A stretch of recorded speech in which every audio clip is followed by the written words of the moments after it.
손목의 움직임의 메커니즘을 모르기 때문에 그냥 손목을 사용해야지 라고 생각을 하시면서 손목을 사용을 하는데, 이 큰 스윙과 작은 손목 스윙을 구분하지 못하기 때문에 크게 손목을 사용해야 될 때도 이렇게 작은 손목을 사용한다는 거예요. 손목을 사용했을 때 작은 스윙을 만들어내는 손목의 움직임과 조금 큰 움직임을 만들어내는 손목의 움직임이 각각 다르게 반응할 수 있다는 것을 알 수 있습니다. 이게 큰 스윙을 위한 손목 작용이 되겠죠. 손목을 잘 사용하면은 공을 치는 순간 손이 많이 이동을 하지 않고 스윙이 되는데, 팔꿈치가 사용이 되거나 어깨가 사용이 되는 드라이브는 손이 많이 이동을 하죠. 안녕하세요, 유니콕입니다.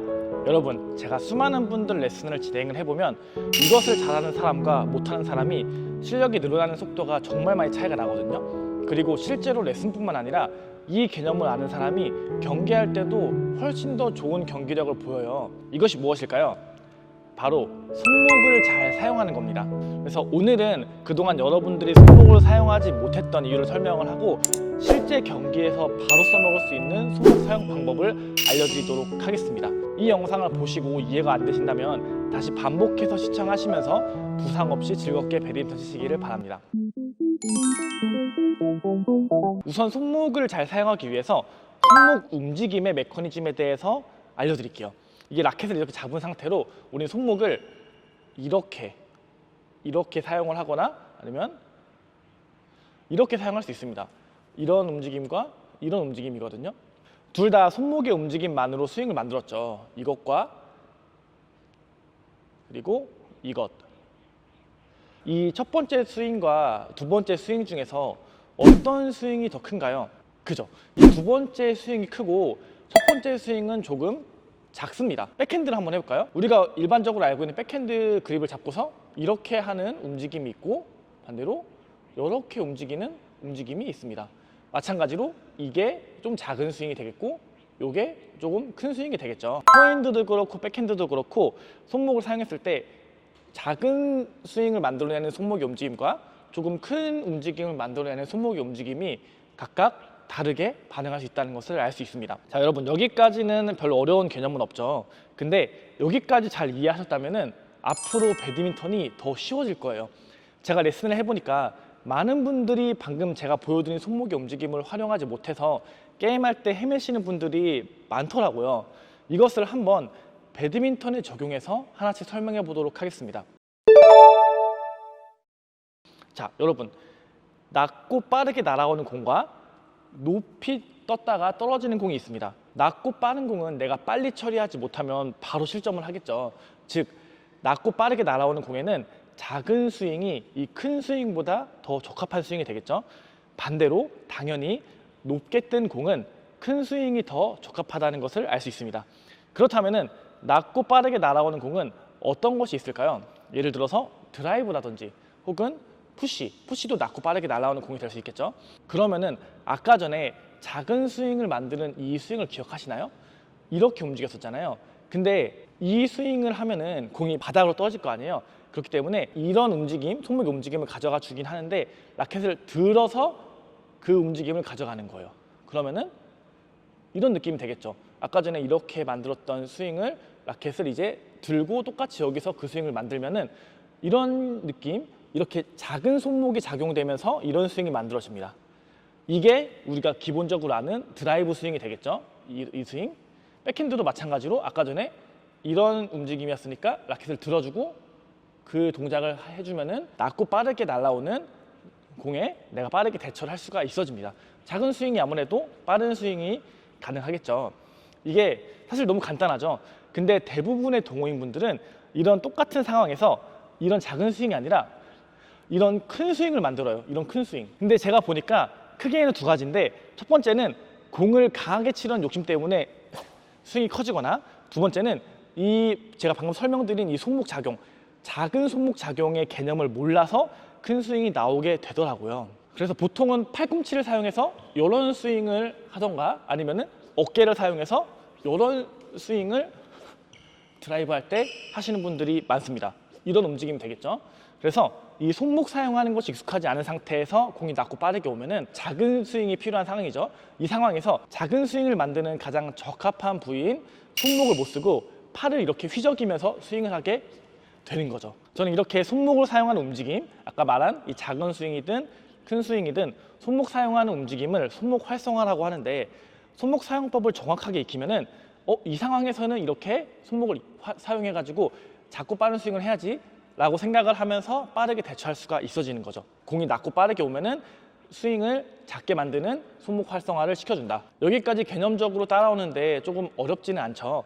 그럼 바로 높게 떠서 오는 공, 높이 떠서 오는 공을 칠 때 손목 사용법을 알려드리도록 하겠습니다. 자, 공이 높게 떴다는 거는 어느 정도 공의 비행 시간, 즉 시공 시간이 있다는 것을 의미를 하죠. 이때 작은 손목 스윙, 지금까지 설명했던 작은 손목 움직임보다는 이 채공 시간을 잘 활용해서 큰 스윙을 만들어야 강한 공을 칠 수가 있습니다. 자, 그러면은 아까 크게 작용하는 손목 움직임 뭐였죠? 이거였잖아요. 이게 큰 스윙을 위한 손목 작용이 되겠죠. 근데 이 스윙을 크게 키울 때는 이런 손목 반응만 가지고서 공을 치면은 손해예요. 그럼 어떻게 하냐? 이런 손목 반응에서 팔꿈치, 그리고 어깨, 그 다음에 몸, 그 다음에 하체. 이런 식으로 큰 손목 스윙에서 팔꿈치, 어깨, 몸, 하체를 추가하면은 더욱더 큰 스윙을 만들 수가 있게 되는 거죠. 자, 그러면은 손목을 크게 작용하는 스윙, 이거겠죠? 이게 손목만 사용한 스윙입니다. 이 상태에서 팔꿈치를 추가해 볼게요. 그러면은 이런 형태가 되겠죠. 이런 형태. 이 상태에서 어깨를 한번 추가해 볼게요. 어깨를 이런 형태가 되겠죠. 여기서 상체를 추가하면은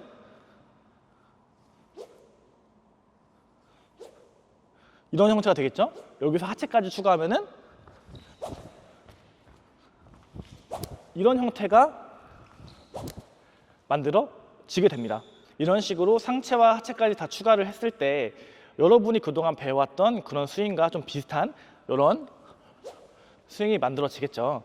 근데 이렇게 큰 스윙을 할 때도 동호인분들이 많은 실수를 해요. 이렇게 큰 스윙을 할 때 많은 오류를 범하지만 크게 두 가지로 구분할 수 있습니다. 첫 번째 오류는 큰 스윙을 만드는데 아까 작은 손목 작용 있잖아요.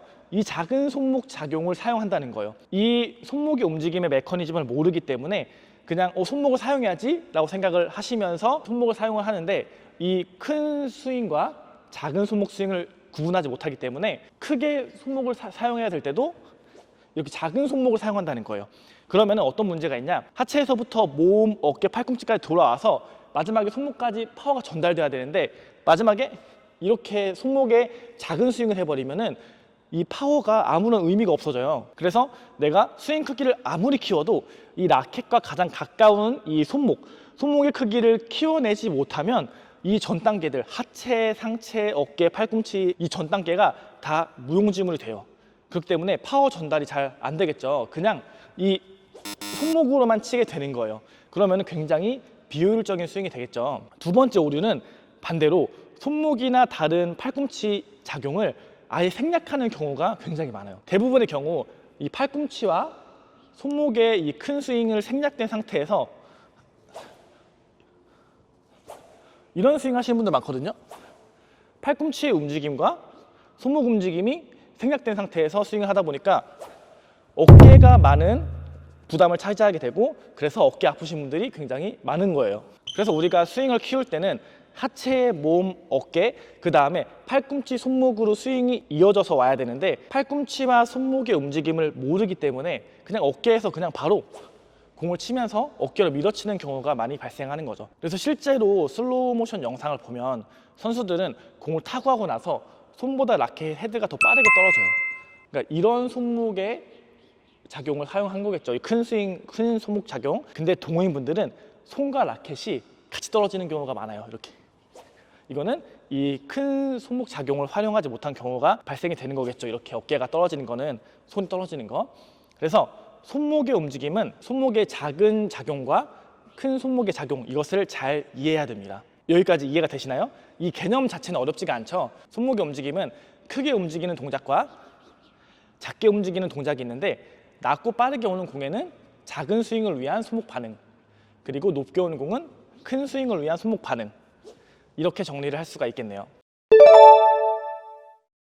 자, 이제 이 개념을 잘 이해하셨다면 무엇을 해야 할까요? 이제 이 손목의 움직임을 경기에 나오도록 적용을 해야 합니다. 이 큰 스윙에 비해서 상대적으로 작은 스윙은 간단해요. 이 작용점이 손목에만 있기 때문에 그립만 포핸드, 백핸드 잘 전환을 해줄 수만 있다면 어렵지 않게 습득할 수가 있어요. 근데 여기서 팔꿈치 스윙이나 어깨 스윙 하는지 이것만 체크를 해주시면 됩니다. 그래서 체크를 어떻게 하냐? 손이 많이 움직이는가를 보면 돼요. 손목을 잘 사용하면은 딱 공을 치는 순간 손이 많이 이동을 하지 않고 스윙이 되는데, 팔꿈치가 사용이 되거나 어깨가 사용이 되는 드라이브는 손이 많이 이동을 하죠. 이 부분을 잘 체크해서 내가 손목으로 작은 스윙을 잘 만들고 있는지를 체크를 해주시면 됩니다. 그래서 공이 내 몸 앞에 낮게 온 공은 이런 식으로 손목 스윙을 사용해주면 되고, 자, 이제 문제는 큰 스윙인데 이 큰 스윙은 다른 부분과 다른 부위와 결합해야 되기 때문에 조금 더 복잡해요. 그리고 보통 대부분의 분들이 이 손목의 움직임은 생략한 형태의 어깨 스윙에 익숙해져 있기 때문에 쉽게 교정되지는 않아요. 자, 그럼 어떻게 이걸 만들 수 있냐? 제가 추천하는 방법은 이 모든 관절, 손목, 팔꿈치, 어깨 모두 다 따로따로 연습하는 거예요.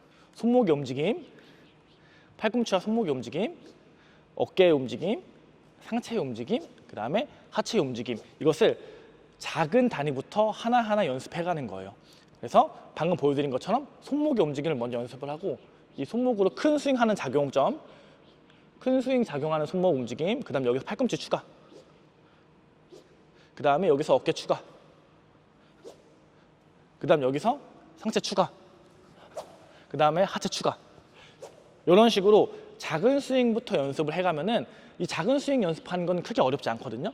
이런 식으로 임팩트하는 순간에 손목을 작용시킬 수 있게 연습을 해주는 거죠. 먼저 풀스윙의 형태를 연습하는 것이 아니라 작은 단위부터 하나씩 단계별로 확장해 나가면 그래도 교정이 되는 확률이 훨씬 더 높아지고 훨씬 더 빠르게 교정이 됩니다. 사실 배드민턴에서는 이 두 가지 상황만 있는 것이 아니라 훨씬 더 다양한 상황들이 있습니다. 그래서 이 작은 스윙, 오늘 설명한 작은 스윙과 이 큰 스윙, 그 중간에 작은 스윙보다는 크고 큰 스윙보다는 더 빠르게 때려야 되는 상황이 있어요. 예를 들면은 이런 상황들. 아까 이 큰 스윙보다는 작고 이 작은 스윙보다는 큰 이런 스윙들도 할 수 있어야 되잖아요. 근데 동호인분들 연습하는 거 보면 대부분 시작할 때 가장 큰 스윙을 먼저 연습하기 때문에 이 작은 스윙과 가장 큰 스윙의 중간 단계인 중간 스윙들, 이런 조금 그 중간 스윙들을 하는 데 있어서 굉장히 완성도가 떨어지는 스윙을 하는 것을 많이 볼 수가 있어요. 그래서 롱 서비스를 받거나 뒤로 밀렸을 때는 풀 스윙도 아니고 작은 스윙도 아니기 때문에 굉장히 어려움을 겪게 되는 거죠. 근데 제가 말씀드린 것처럼 단계별로 스윙을 하면은 스윙의 크기가 훨씬 더 세분화되잖아요. 이런 스윙부터 이 스윙이 좀 더 커졌죠. 여기서 조금 더 커지죠. 이런 식으로 스윙의 크기가 훨씬 더 세분화되기 때문에 다양한 공을 적절한 스윙을 사용해서 처리할 수 있게 된다는 장점 또한 가지게 되는 거죠. 자, 그래서 오늘은 이렇게 손목 사용하는 방법에 대해서 아주 간단하게 설명을 해봤습니다.